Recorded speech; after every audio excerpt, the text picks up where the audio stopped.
భారీ వర్షం కారణంగా జగిత్యాల ప్రభుత్వ ఆసుపత్రిలోకి భారీగా వర్షపు నీరు చేరింది.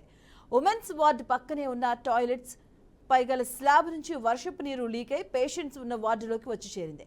దీంతో వార్డు నుంచి వచ్చిన నీరు వరండాలోకి సైతం రావడంతో రోగులు ఇబ్బందులు ఎదుర్కొంటున్నారు. టాయిలెట్స్ దగ్గర నుంచి వర్షపు నీరు రావడం కారణంగా వచ్చిన దుర్వాసనతో కొద్దిసేపు రోగులకు ముక్కు మూసుకోవాల్సిన పరిస్థితి ఏర్పడింది. అయితే స్పందించిన ఆసుపత్రి సిబ్బంది వార్డులో నుంచి వరండా మీదుగా వర్షపు నీటిని బయటకు తోడేశారు. వర్షానికి నీరు ఏకంగా వార్డులోకి రావడం పట్ల రోగులు అసహనాన్ని వ్యక్తం చేశారు. ఇదిలా ఉండగా వర్షానికి నీరు వస్తుందనే ఇటీవల చేపట్టిన మరమ్మతుల్లో భాగంగా వార్డు పక్కనే ఉన్న టాయిలెట్స్ పై గల స్లాబ్కు ప్లాస్టరింగ్ చేసి రిపేర్ చేయడం గమనార్హం. ఎక్కడ బాత్రూమ్ బ్లాక్ అయింది చూపించో సరే.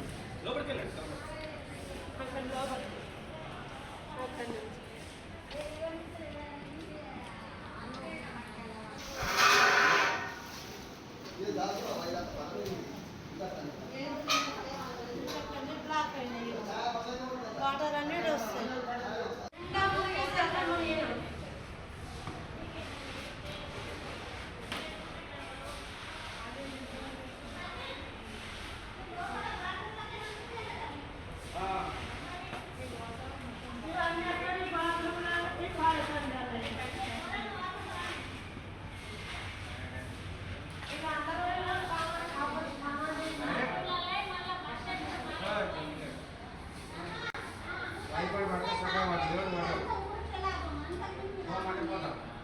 ఎట్లా వాటర్ ఎక్కడి వచ్చినాయమ్మా?